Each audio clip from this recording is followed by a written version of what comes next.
This is Lizzie from Let Zoe Spoil You. And Sagira from Sagira Salutes You. And together we are Newbie versus Weeaboo. Sagira, Newbie. Lizzie, a Weeaboo. It's Newbie versus Weeaboo. Ahoy. Hi. Hello. Well, I know. I'm a bit bummed out with this. This is where it made me sad. Yeah, it's not sad as in like a horrific way. It's sad in a oh dear kind of way. I've got to admit, this is the episode I bawl my eyes out on. I did get slightly emotional. I have to admit, it was quite the tearjerker. Yeah. I think I managed to hold it together. Oh, I did not. But yeah, it's, every time I start, and also because I know it's coming, and I start crying beforehand, so I've got the pre-cry. Isn't that a testament to this anime that it can make you feel so many different things? Like 1 minute it's making you feel disgust, the next you're laughing, the next you're crying. It's like it makes you have all the feels, which is quite ironic because it's all about emotions and lack of, or like, you know, exploring them. So it's an ironic anime, I would say. And the anime we are speaking of, if you haven't guessed, is Parasyte. So we are up to episode 17. And the title is a little bit foreboding. The Adventure of the Dying Detective. Yeah. And you're like, wow, I wonder what's going to happen to the detective. Oh no. Well, it's inevitable. We knew it was coming, but it seems to be this one. It is a bit of a spoiler. What's going to happen? Oh, okay. Yeah. It still makes more sense than Bluebird. Why episode? Yeah. Why are you called Bluebird? I'm sure someone out there knows, but never mind. Okay, so we open with a recap of the last episode, which was Ryoko being confronted by the other parasites in the street. They ask why she didn't run. Why is it that she sensed this murderous intent, but yet still went to go and investigate? And she was like, curiosity, just wanted to figure it out. She asks if the others agree to what they are doing, because there's 3 of them. And she asks, and also the other parasites who aren't there, because they are a little like group. And they say that Harakawa and Goto know nothing about this. This is just something that they've decided, and it's for the good of the parasite community. She has to go. She's too independent. She asks why they want to do this, and they say she's a liability moving forward. So because she's independent, she's unpredictable. And it's like, well, you might find that it benefits you to narc on us and you know, save yourself. So she's got her own agenda coming into play. She informs this parasite that's talking to her that they remind her of Mr. A. And they're like, who's Mr. A? It's like, don't worry. Honestly, as a viewer, he's not worth talking about. Skonky eyes. But Ryoko says that parasites think and act in a quite logical and straightforward thinking way. She thought this would make it easy to create a united organization, but she's wrong. For the parasites, her included, have such individual differences or personality, and this makes her happy. She's moved by their decision to get rid of her, and she says goodbye. She hopes they have a plan, as there are 3 of them. And she's like, well, if you have a plan, because obviously if the 3 of them just randomly attack and stuff, then they might attack each other, or they'll miss and swishy bits or clash, and she'll just be like, well, let me just jump out of the way while you now decapitate each other. And that's exactly what she does. One of them goes for her, and she uses her blade to propel herself. like a pole vaulter, just like, like whew, off to the construction site I go. Bye-bye. Run away. And they go after her, obviously. Then we get our intro. We have a sequence of Ryoko running while being attacked in the building site. And they finally catch up to her, saying, even one-on-one, she can't win. He attacks her. He cuts off her tentacle blade. But instead of withering up and going blah, blah, blah, and dying, it goes inside of him. Yeah, parasite, a parasite. Dun, dun, dun. Because we do know that parasites can separate and survive for a little while. But also, she probably knew this from all the research and stuff that she's done, but as it's inside another human, it's still getting that nutrients that it needs to survive. And because it's inside of him and not just near him or next to him. Yeah, she's done her homework, and she's watched Shinichi, and she's learning all the thing about the the time frame it takes to separate from a body, how other parts of you can move independently but still think, how to control parts of the body that aren't the head. like, she clever. And they're all like, oh no. Well, she runs off. She's like, okay, bye. I'm gonna save the rest of me. She goes. Yeah, she goes off to save the rest of herself, leaving her tentacle to do its thing inside this guy. And the other guy runs after her while the girl watches what's happening. She's like, what are you doing? He's like, I don't know. He's like, I can't move my legs properly. We cut to a couple who are walking down the street, and the girl's like, I don't feel so good. And don't know why. Oh, she's been drinking, and she's doing that like, oh no, look after me, hug me. Oh. Sorry. I'm so innocent. I know. Bitter about that because I've never done that. Ever. I've just fallen straight over and gone, oopsie! Ryoko, who's now missing the top of her head and has just this sharky, toothy grin, runs by them, and they're kind of like, did we just see that? And she runs past a poster, and this is important. I love this bit when she's running and she's just giggling to herself, clearly having the time of her life. And you're like, but it's like, it's one of those things. It's like, I know it's been horror all the way, but this is the first time it's looked like an actual like horror rather than like an action like monster alien horror. Something actually a little bit more in line with like the Japanese kind of style of horror and the yokai and the creepy women of long hair and teeth and missing a facial attribute. Ryoko stops, and the couple come to check on her. They're like, are you okay? When she turns around, she now has the face of the woman from the poster, so that's why the poster was important. She starts putting rocks in her bag, and it's to fend off the pervs, which, you know, it's late at night and you're by yourself. Seems reasonable. The couple allude that they thought that she was the crazy shark woman who was dressed like her. So Ryoko acts dumb about it and goes, oh, I don't know what you mean because I don't have anything inside my head. And she pulls her head apart to show them. Whoop! And it's like, she's clearly having the time of her life and she thinks it's hilarious trolling humans or anybody. It's like, oh, look at my empty head. There's nothing inside. Oh, sick burn to humankind there, or that actress that you're pretending to be. Well, the couple don't find this so funny and they cower in fear going, oh my God. So again, runs off manically.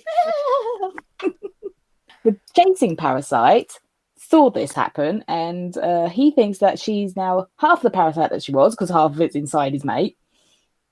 And because of this, she can't fully control her host. So he's essentially committing suicide. Yeah. Like, she's losing herself, she's not thinking straight, she's going to get caught, or she's going to do something stupid. She's going to die. And it's sad, because she is the legend that is the intellectual Ryoko, and for this to be the way that she dies is kind of pathetic, really. He's like, meh, you did this to yourself, bye, and he goes off. Back to the other Parasyte that Ryoko entered, and he's still thrashing around going, I don't know. And he jumps on top of the girl Parasyte, who doesn't struggle. She just kind of lies there going, what are you doing? He's like, it's not me. I'm not controlling myself. Ah! Then alien style, the tentacle comes flying out of him and goes, you, and jumps inside the woman. Pretty graphic, like chest explodey like scene. It's just like, oh, that's just burst through and ripped you to pieces. Muscle and flesh flying everywhere. But the Parasyte that chased Ryoko senses one of his mates has died, so he hurries back. He sees that Ryoko tentacle can survive if it burrows into another host. So the guy Parasyte wonders if Ryoko can control the two hosts. He starts to fight the girl, but she says it's still her body. So he's slashing at her, going, no, it's me you're hurting. You're not hurting her, you're hurting me. And he asks who's talking, because obviously there's two people inside her now. And she says that it's her, but she cannot control anything from the neck down. So she's still thinking and using her brain as her, but this thing is using her muscles. Ryoko's so clever. She's really clever. He tells her to die with Ryoko. He tells her to die with Ryoko and destroys the body. Oh, he basically wants the whole thing to die. He's like, you die, Ryoko die, just die. Yeah, you're a bit of an abomination. And it's just like, oh, mister, have you done your homework? Like Ryoko had, you would know what's going on. Well, he's standing there waiting for the Ryoko tentacle to come out just to make sure it's dead. He's like, come on, where are you? And while he's being distracted with that, Ryoko does the creepy silent appearance from behind and chops off his head. Before he dies, he tries to defend himself as a little squishy Parasyte. Oh, yeah. He's like, ah. This is the flesh puppy thing again, but I'm angry. Yeah. dangerous flesh puppy. But she spots him away with her rock bag. She's like, shoot. She says that even after the host is dead, the parasite cells still emit brainwaves, so they don't die straight, because obviously there's still nutrients, but it's like what they say, like after a human's head is cut off, it still has that slight bit of consciousness where the brain's still working. So it's the same sort of thing for Parasite. She has a conversation about, you know, they can detect if it's friend or foe, but then this little tentacle thing starts talking like a female Miggy. And it's like, that one's actually quite cute. I like that one. I like the Ryoko Miggy. But she like puts herself back together.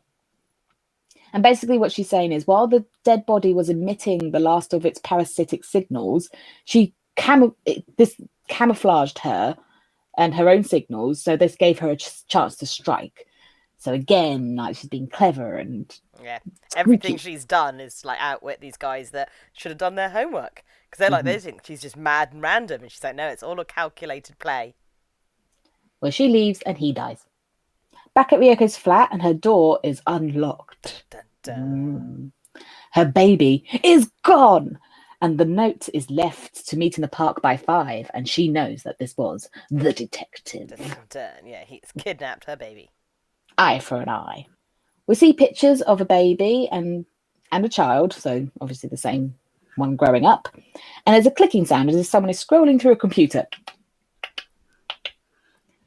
Shinichi, who's still out in the world because he had to run away for a while to make sure he didn't get killed, he's on the phone and he's talking to someone. He's surprised that his dad isn't in the hotel anymore, and he's like, what, where is he? So this gives him cause to call home, which he does, and Ryoko answers the phone. Yep. Why are you in my house, woman? And she's the one who's looking at all the pictures of Shinichi. She says no one's home and she needs him for a personal matter. She asks him to meet at the same place that she's going to meet the detective, but she wants them to meet 20 minutes later. So she clearly knows that whatever's going to happen with the detective isn't going to last very long. It's like, no, I'll get rid of this, and then I've got another job to do. Exactly. The reason why she wants to meet him is because she wants to give him something. As he is part human and part parasite, what she's going to give him is perfect for him. A mystery within a mystery. She hangs up. And then she stares at a picture of Shinichi with his mother. And then she thinks back to when she killed Ryoko's mother. So all these feelings of motherhood are coming to her. The doorbell sounds and it's Murano. Murano's like, oh, still no one home. So she goes to sleep. But then Ryoko leaves the house. Ryoko says that no one is home. And Murano asks if this is Shinichi's mother, which would be kind of weird. I mean, I get that she's never met the mum. But surely when she started at the school, Shinichi would mention, oh, hey, that's mum, you know, like. Yeah, but they don't. I suppose they didn't really cross paths, and I don't think Ryoko was into the school very long. Plus, she's changed her appearance and name. Murano asks if she knows what's going on with Shinichi, and Ryoko says Murano is clearly worried, and this makes her jealous. It's nice to have someone worried about you. She says not to worry, as he'll be back soon. Ryoko leaves, but Murano thinks that she's seen Ryoko somewhere else. The 3 girls are walking to school, so that's Murano, Yuko, and Akiko. And they're talking about Shinichi, as they always are. You have nothing else to talk about. Well, it's kind of the most interesting thing. This, like, boy that seems to have changed his appearance and jumps out of windows and runs off all the time. You're like, what is going on with this crazy boy? Well, they're talking about how he's gone again. And Murano thinks of the other times that he's left and him say, not to worry, because that's all he does now, is run away and say, don't worry. A bus drives by with Shinichi on it. Murano senses him and she sees him on the bus and she's like, oh, and then she just runs away, leaving the other 2. She's like, okay, bye. She got her priorities straight. She's running after Shinichi. At the bus station, and Murano looks around, she remembers that Kana lived near there, and she wonders if she knew like what was going on. Like, did she have something to do with this? Of course, all of these things are going to go through your mind when you have no clue what's going on. No. Murano spots Ryoko, who spots her back. She runs, and Murano runs after her. Ryoko is too fast and loses her. And Murano at this point must just be thinking she's really unfit. She's like, everyone's faster than me. They all just keep running off at top speed. The detectives have now gone to Ryoko's house because obviously the last time the police were talking to the detective, they found the note saying about this partner that he's been working with, and then Ryoko's name was on there as well, or her new name. Baker Tamaya. So they've gone to the apartment to go check her out, but they can't find anything except the note. So obviously, this is a lead. They're like, and at the park at 5, we might find a parasite.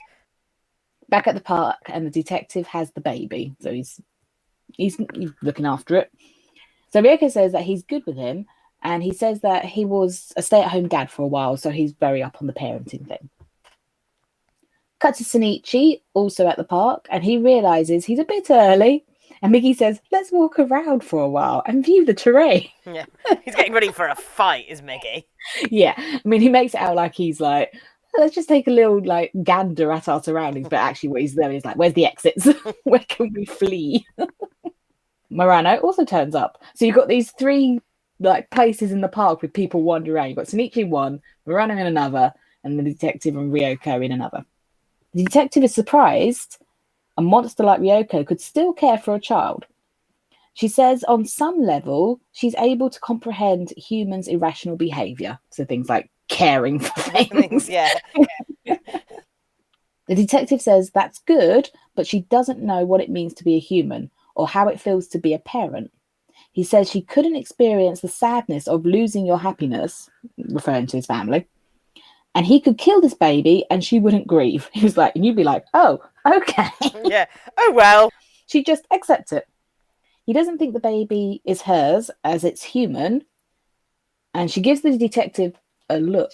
Now, this look is important because Miggy can sense Ryoko now, but Miggy cannot put his finger on what Ryoko is feeling at this moment. He's never experienced this emotion that she's feeling at this time. So it's a new emotion to him, and obviously it's an emotion that Shinichi's never had, or probably never will have, because he's not a mother. The detective wants Ryoko to feel as sad as he does, even if she has no emotions. So he turns, and they're up on like a kind of ledge thing, so like the park goes up a hill, and he's stood at the ledge, and he's got the baby above his head. But before he can do anything, he is impaled by Ryoko. She no waiting, no talking about it. She just like instinct takes over. It's like, you're going to throw my baby, stab. He drops the baby, but with another tentacle, Ryoko catches it in like this weird fleshy glove thing. Yeah.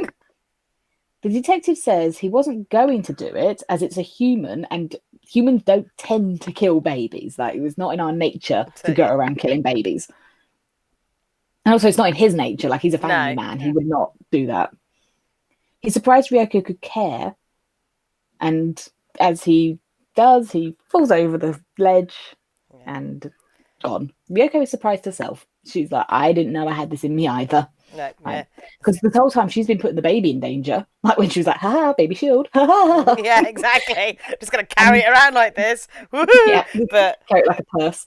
But now she's like, she is worried about it. And she wants to protect them, but she wants to be the baby shield. So she's like, no, my baby. Miggy senses Ryoko moving, so they go and find her. And it starts to snow. And it's really pretty, and it's very symbolic and stuff with the snow, because everything is now white. Murano is now contemplating why she's there. She's like, what am I doing? Why have I run after these people? And I'm just sat in a park in the snow. What am I doing? A car pulls up, and it's Hiruma. He gets out, and it's like a kind of clown car with all these police gear. I love to think there may be more than one car turned up than the 8 people got out of this one car. No, it's funnier. But they hear a scream, and it's a woman who has discovered the detective's body. They rush over to him, and Hirama sends the others to go look for Ryoko. He's like, go find her before he leaves. But they all run off before the detective gives the description, but yet they know what they're looking for. Police have radios. Okay, fair enough. The detective describes Ryoko. He's like, she's in white, and there's a baby, and the baby has blood on it. Ah! But Hiruma questions this partner that he mentions in the note before. The detective says that he is human, and he has suffered. He has lost, like, he came from a small family, and he's lost so much. Hiruma wants a name, but the detective tells his family that he's coming, and he's glad he didn't kill the baby. Yeah. And then he dies. Which was a shock to everyone. Because as a viewer, we didn't know this was going to happen. Stupid title. But then the Hiruma starts like saying, like, you know, you're going to be a legend, and you've done so well, and I will avenge your death. Yes, you'll be a famous detective, a hero. which is nice, but you could have said that before he died. The police surround a woman who is wearing white and holding a baby, but sadly, it is not the right one. This poor woman's just like, oh my god. Hirama hopes Hirokawa, who is the mayor, he hopes that his group doesn't know that they are onto them, because if they turn up, it ruins everything. And they need to get rid of Ryoko now. Like, while she's there and contained, and they can find, well, what they thought was an easy thing to find, a woman in white with a baby, but obviously not, because apparently this is white wearing season and everyone's got a white suit on. But, you know. They're quite different outfits. Just they have similar colour schemes. Well, Shinichi now finds Ryoko. And then it's credits. I'm glad we got to carry on this one. But we move on to episode 18, which is More Than Human. And we open where we finished, which was Shinichi looking at Ryoko. There's no one else around. It's just the two of them stood in the snow looking at one another. Shinichi expresses his hatred towards Ryoko, but Miggy wants him to calm in case they have to fight, because it's always a case of, no.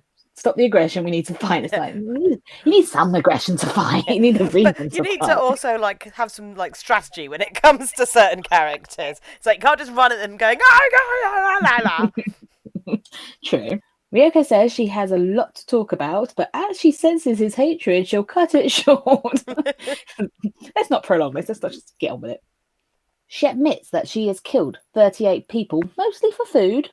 I mean, in a way, good. She's not just going around killing people. She actually has a reason to kill them. I mean, it's not great, but, you know. But that's quite low for a Parasyte, especially with how long she's been around, because she's one of the original Parasytes. Yeah. Like, she's been around for quite some time. And again, we know it's been longer than 9 months because she's had a baby in that time. So kind of going with it's been a year. That would make sense. She's been able to eat like a human. So when Hideo said that he could live off the nutrients like a human could, he wasn't lying, because Ryoko's been doing it. Yeah. She's been eating human food. And she now finds that eating other humans is unnecessary. Like, she gets the same nutrients. Why go around killing people if you can just get the exact same thing from a burger? Yeah, so she's been learning more about how to coexist. And that's a shame because of what happens in the end. Never mind.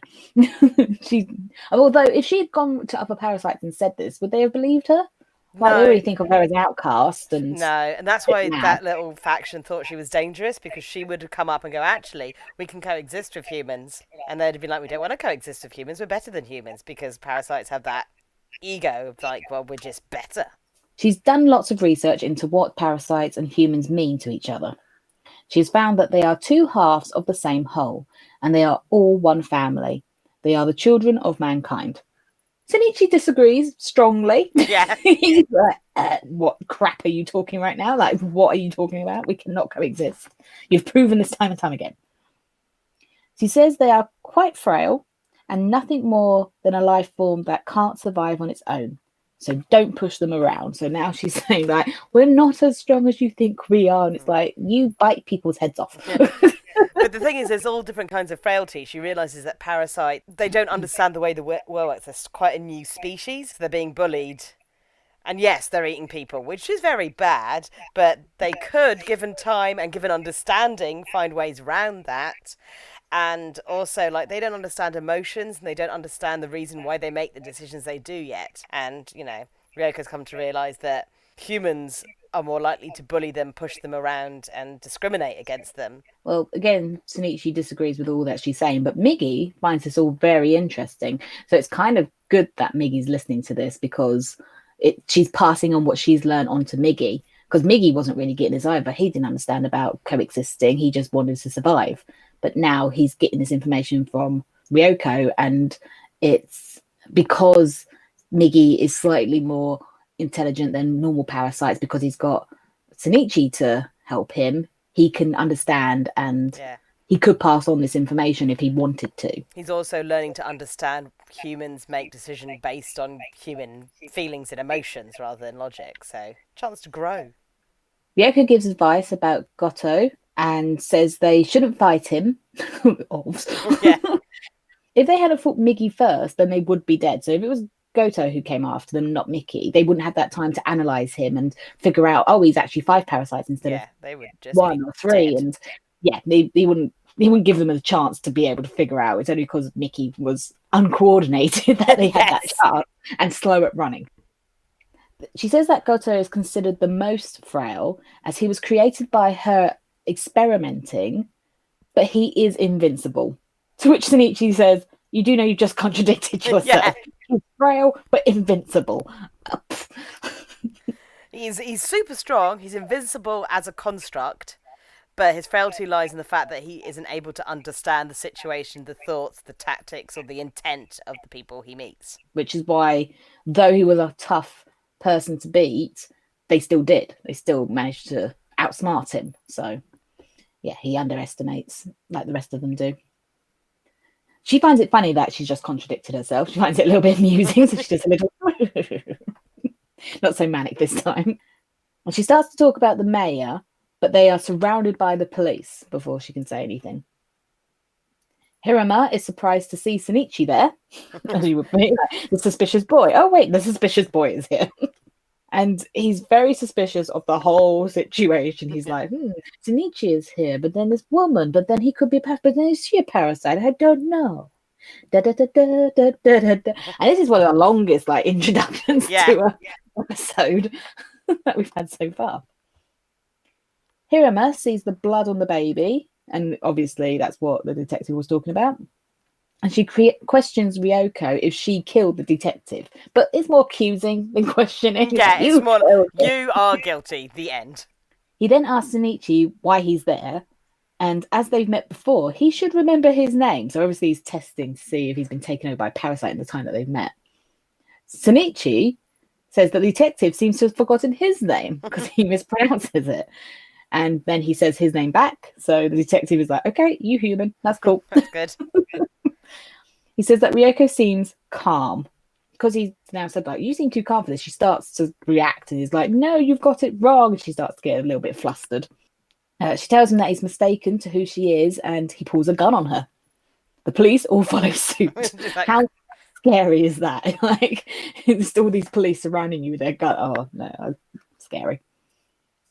Ryoko objects and loses a cool, but the detective can't take a chance. And he says, like, whatever happens, whether you're a parasite or not, I take the blame for this because I need to take this chance. Ryoko acts dumb, saying, I don't know what you're talking about. So there's an officer who gets tricked, basically, and is like, no, wait, she's not a parasite. But they shoot the gun anyway, and Murano hears this from across the park. She's like, oh, uh-oh. Uh-oh, what is Shinichi involved with now? There's definitely gunshots.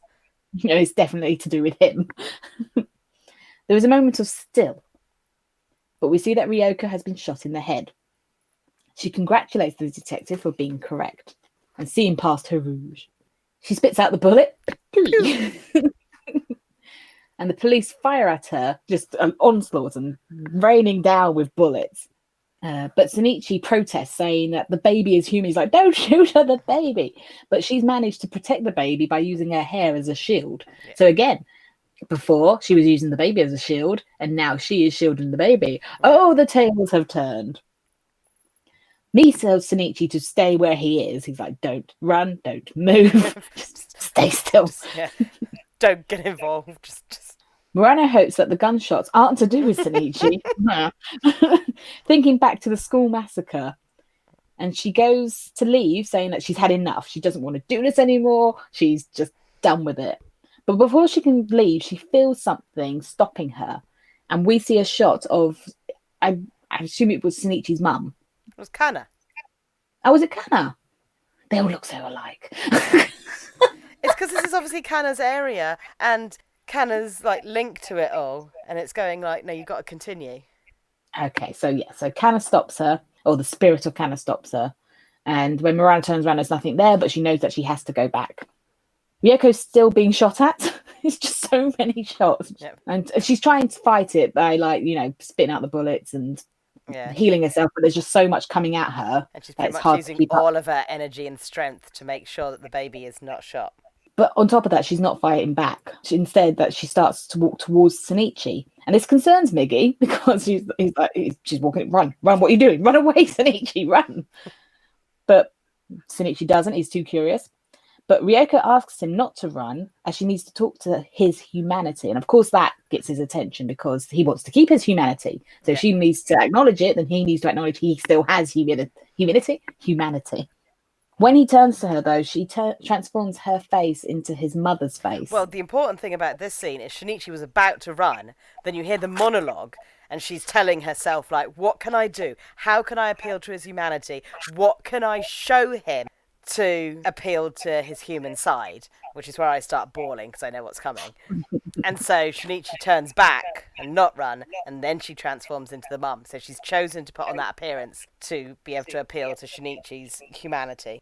And this is like part of the reason why she was looking through the photos as well, because she's never met Shinichi's mum before, so now she knows what she looks like and she could use it to her advantage. Miggy reminds Shinichi of the hole in his heart and not to be tricked. So he's like, remember, your mum's not here, she tried to kill you, your mum is dead, don't let this woman fool you again. Hirama tells the officers to stop shooting because she's walking towards Shinichi and he doesn't want Shinichi to be hit. So they all stop. Ryoko tells Shinichi that she spent a long time thinking about why she exists. And then every time she would answer one of those questions, it would be followed by a different question. But then she's found the answer to one of them, and then she hands over the baby. So one reason for existing is children.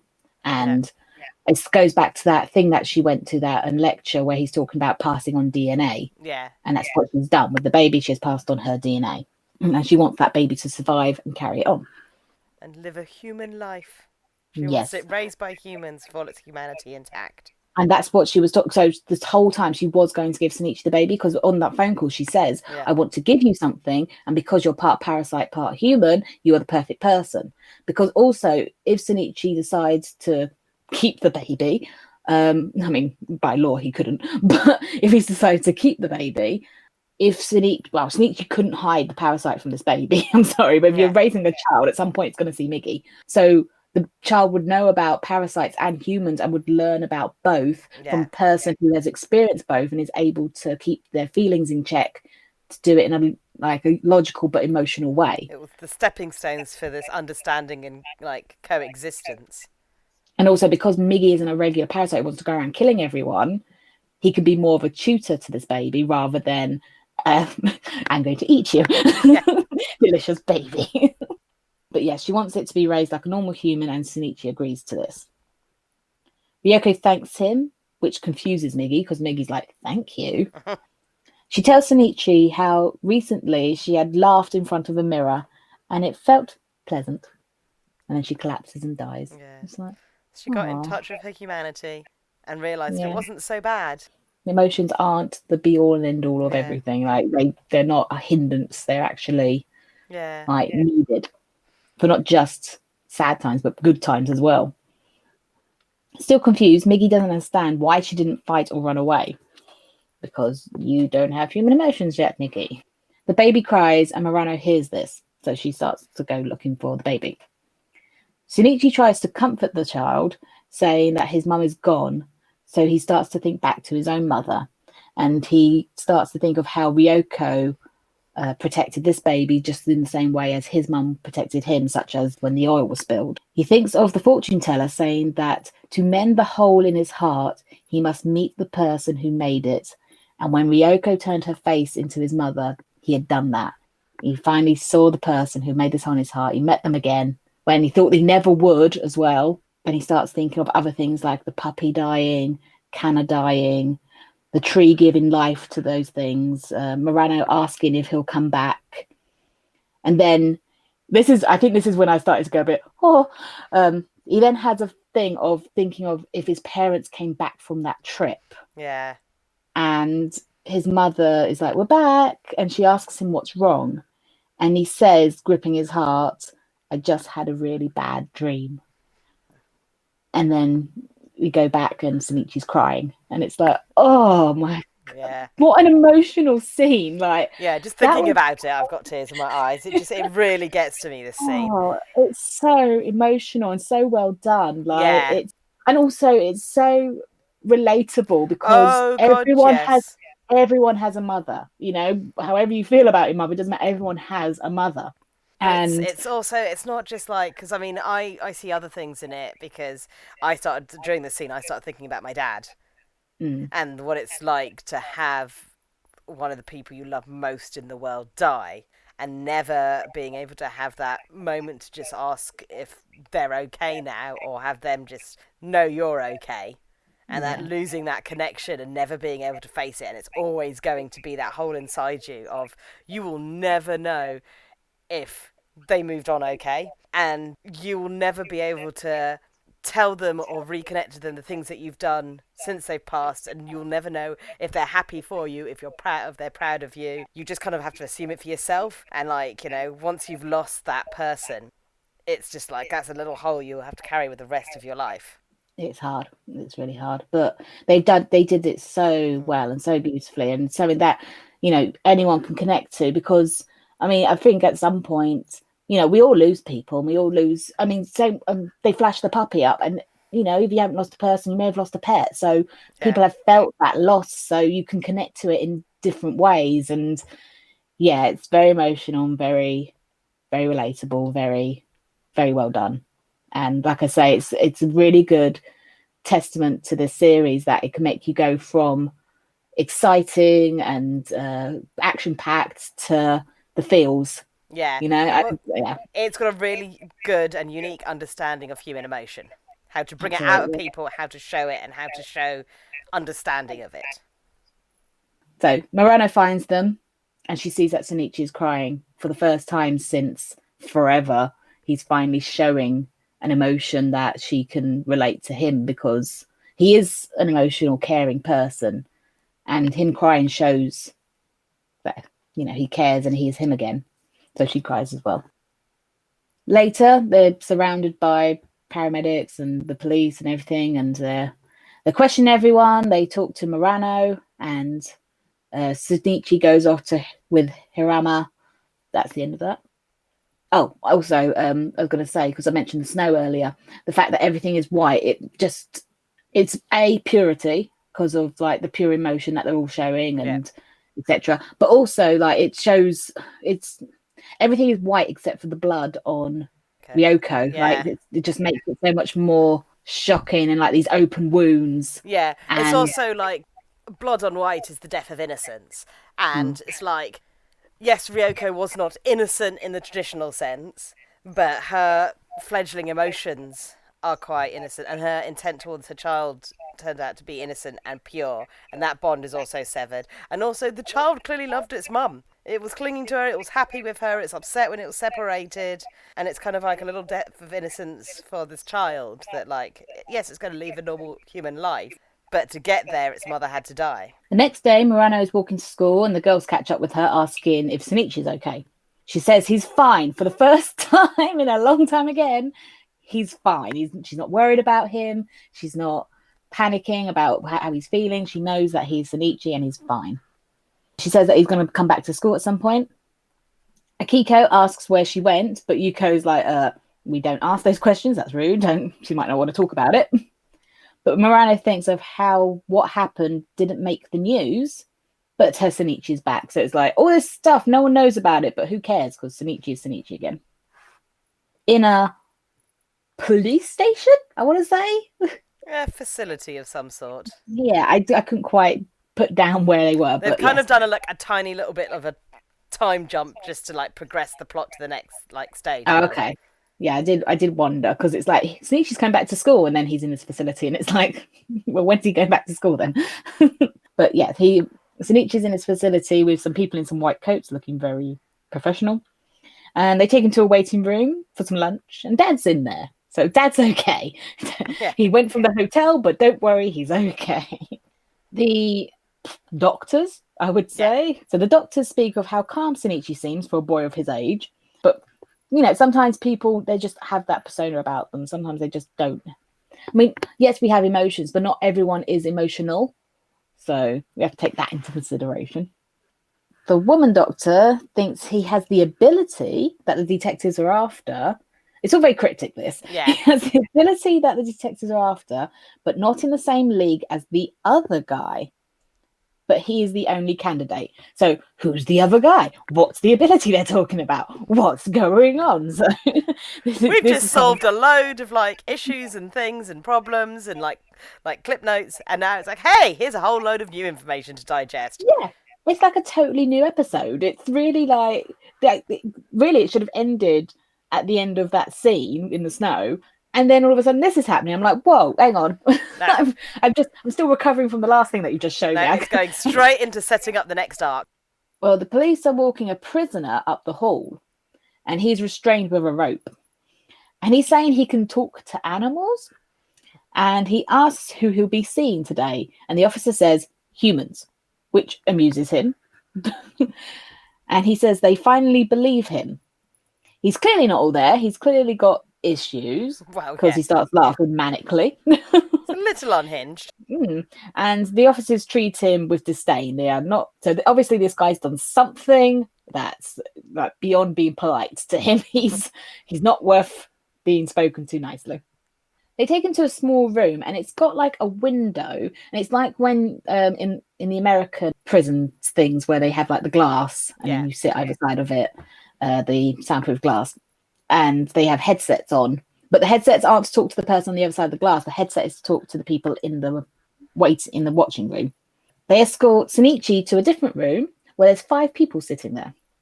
They tell the inmate, the guy who they were bringing to the room, they say that he will meet with 5 people and he has to say if any of them have his ability. He freaks out when he hears this and he's like, no, why are you bringing one of those things in here? It's going to eat me, ma. Yeah, he's like, I'd rather be hung than be one of these monsters. So we know that this convict, this inmate, is not a parasite. Well, this is it, yeah. I was getting confused because I was like, well, if he has the ability, then surely that means that he is a parasite, but then he's freaked out that a parasite is going to come and get him. So is he like Shinichi, where he's got part of a parasite? Or is he just like Kana and he's got the gift? Insight. Yes. Hiruma assures him that the glass will protect him as it's bullet and soundproof. Yep, this is a great time to test that works. Yeah, I know. We find the people that they are bringing in are so-called psychics, but one of the doctors is like, most of these people are probably frauds. They probably haven't got the power, but we need to test it anyway. Yeah. The inmate says that the first guy that they bring in is a hack, and they refer to the inmate as a serial killer. So even though he may not be a parasite, he has killed. Yes. So we know why he's there now. Yeah, it's a good reason why this guy was locked up. Mm-hmm. Maybe psychic, but he's a serial killer. They bring in the next person, who is a woman, and then we get that the killer's name is Iragama. He's flustered at the sight of a woman, and he's like, this is torture. Why did you bring this woman in?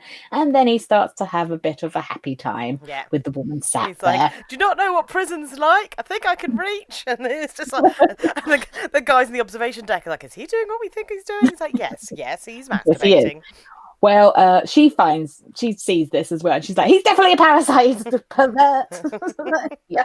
So she's freaked out and legs it. She was no help. But then it's Shinichi's turn. And Hiruma tells Shinichi he seems to encounter parasites a lot.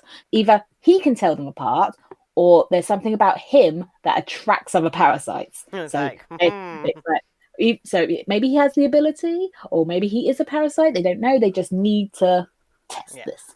I do like the fact that this series portrays the police as like they're not completely dumb. Like all this stuff is going on and they have noticed. There's a lot of shows where like, you know, people are getting killed and there's monsters running around and you just think, where's the like police? Wouldn't somebody have noticed this by now? This show's like, they have been noticing, they have been doing their experiments, and they have been putting the puzzle together, and it's like they're not, you know, just they're doing stuff in the background. Yeah. So we're watching everything that Shinichi's going through, but actually the police are working behind the scenes without us having to see it. Hiruma suspects that Shinichi is the partner that the detective was speaking of, but Shinichi is good at staying calm and giving nothing away. So again, there's not much you can hide when someone is detecting a parasite. Uragami finds Shinichi attractive. He's like, maybe I'll throw a skirt on him. Oh, poor Shinichi. So you get for being a pretty boy.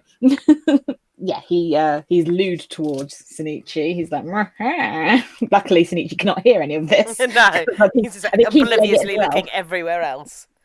But when the guy looks properly at Shinichi, his attitude completely changes and he gets this look on his face. And he tells the detective that Shinichi needs to look him in the eye. Reluctantly and worried, Shinichi does. Credits. Yeah. No! The No! look of absolute terror on Shinichi's face of, oh god, this guy's, because he's in calm, he's keeping Miggy, he says, like, I can't let anybody know Miggy's here. He's kept himself so composed, and you just see that composure crumble while this, like, inmate's giving him a death glare. But it's just the way that this guy is like manic and like, you know, paranoid and like, you know, he's just all over the place and all of a sudden he's just focusing. 1 minute masturbating, the next minute he's having a nap because he's overexerted himself, and then suddenly just stoic focus. Yeah, laser vision just locks in on him and it's oh no, I don't like it. But yes, and now we have to wait for the next episode and it's like, no, I need to know. Need to know what happens because it's 18 left. That's 6 episodes left, 5 episodes left. Something like that. Oh, it's all going off. It goes off on every episode, doesn't it? Yeah, I was going to say, like, each arc's more exciting and interesting than the last. But yeah, so that's the end of Ryoko. We will not see her anymore, which is really sad because she was such a good character and really good development. But she is gone. And we have this new guy who we have to explore and find out about. I don't want to, he's a pervy. There are all different types in humanity, and we have to accept their flaws and their helpfulness. Although, not always. Not always, no. I think pervert serial killers, you know. Yeah, I think we can judge him just a little bit. But yes. So that's that. So definitely for this episode, we need to have Sagira's happy moment with Lizzie because I need the happy feels. I just cried a lot during this. It wasn't like a happy moment. It was like, oh no. That's why we need a happy moment. So what happy moment can you give me? Things happen in your life. You're not just sat on the sofa all day every day. No, you're not. Am I not? Like, apart from going to the gym. And then I went to the shop to buy a courgette yesterday, but that's not exactly the most exciting, happy moment. I've done what you're using courgette for. I made a ratatouille. Oh, okay. Is the gym not a happy thing? Yes, the gym is good. I'm able to mostly move most of me. It's not quite at the stage where I could do anything yet. I'm just there for like physio and therapy and mobility issues. I can nearly stretch out one of my arms. And I can stand on one foot without crippling pain. But it's making you feel better. That's the main thing. Yeah, it's doing well. I look forward to my personal training sessions because I like seeing the progress. And overall, yeah, I feel like my mobility is getting better. That's grand. See, that's what you need. I got a lot of work done this week. I got so much work done. I did things for you. Yes. I did some editing for you. I did some editing for me. I did some podcasting. I've done a lot of work, and I feel like I've unloaded a lot of things this week and completed the book kind of. It's not quite there, it's still being worked on, but you know, at least one draft. And yeah, I feel like I'm creatively satisfied with how I've done this week. So I say this week, Tuesday, but since last Friday I've been working hard. You have worked hard. And I have learned more new skills on Procreate, so I think that's a good thing. I'm expanding my knowledge, so yeah, that's my happy thing. Yay. We're improving our lives. Social media. My social media is coming on like snow. Just a beautiful bed of snow. I was gonna do snow. Sorry, it's the most obvious and nicest thing about these 2 episodes. I was like, what? Oh no, I can't think of anything else because all of it is like tragedy and perverts and death. Snow. It's lovely dusting of snow. It's going to cover my social media. Fine. Well, my social media is going to continue with your snow theme, but I'm going to build a Lizzie snowman. La la la la la, pat pat pat, la la la. Oh, look, it's a Lizzie snowman. What happens if I put this hat on it? No, Lizzie snowman, don't do that. I need to think what I'm doing with the hat. The same thing you thought I was doing with a courgette. Well, you are a sexual deviant. Okay. Okay. Say bye-bye, Lizzie. So for now, this is a Weeaboo saying Jane. And this is a newbie saying snow. Aww.